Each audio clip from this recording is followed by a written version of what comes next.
Okay. Hi, everybody. I'm finally back home.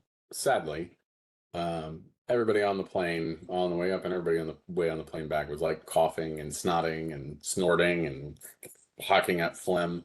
And then I was sitting next to the bathroom on the way up, and the door opens and a little kid comes out. I love little kids.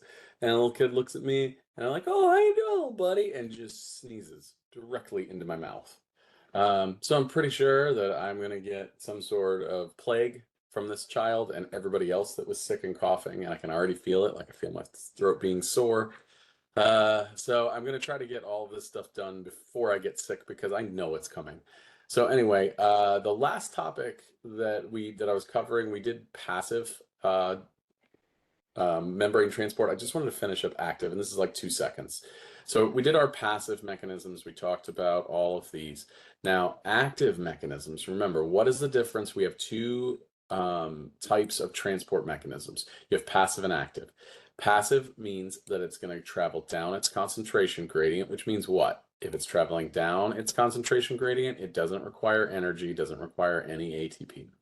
Active transport, though, is going to go against its concentration gradient. So, like I said before, sometimes we need to do this. We need in our body, like when we are maintaining our resting membrane potential of our neurons, in our neurons, and you don't need to know this just yet, but for next session, the state that your neurons live in is they have a ton of sodium on one side and they have a ton of potassium on the other, and it's low in sodium in here, and it's high, it's low in potassium out here. And it creates this gradient that we are going to use to make neurons fire. So we have to actively pump the sodium out, and we have to actively pump the potassium in. Not necessary right now if you're stressing out. You can think of it a bit like in South Florida. Some of the parts of South Florida, like South Broward, is a little bit kind of underwater. And so we have these pumps that have water that's pumping when it rains. It pumps water out to the Everglades and the ocean. So where is the water most concentrated? Out in the ocean, out in the Everglades. Where is it least concentrated? On land. Where are we taking it? We're taking it out from its area of low concentration on land and pumping it out to the ocean. If we have to pump it, that means it's going to require energy to get it there. The ocean just kind of wants to come in on us.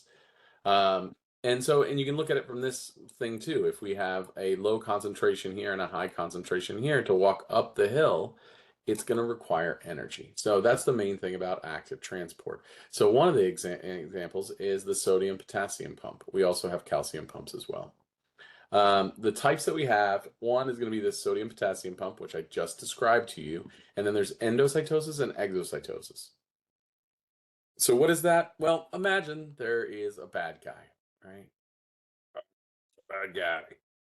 There's a bug, and he's gonna try to live in you and get you sick. Well, you've got these big immune cells that are called macrophages, right? And they are like the bouncers of our body. You find them in areas where we have some entrances. So you'll have them in our lungs. We have alveolar macrophages. You have them in our skin. Those are going to be our dendritic cells. You have them in your liver. You have them in your brain. They're called microglial cells. They're just named different for where they're at.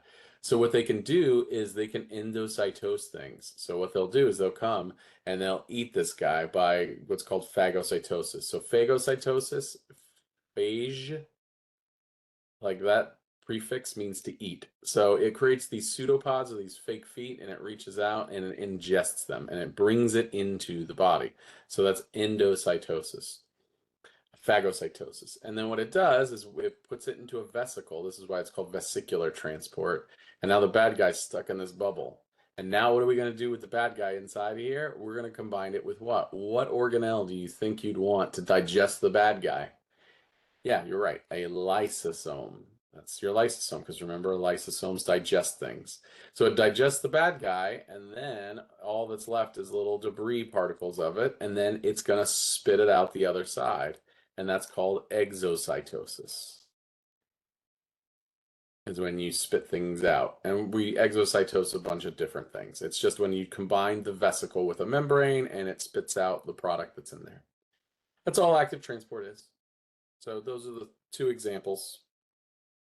There's also endocytosis. There's also pinocytosis, which is called cell drinking. The cells can pick up water. All right, cool.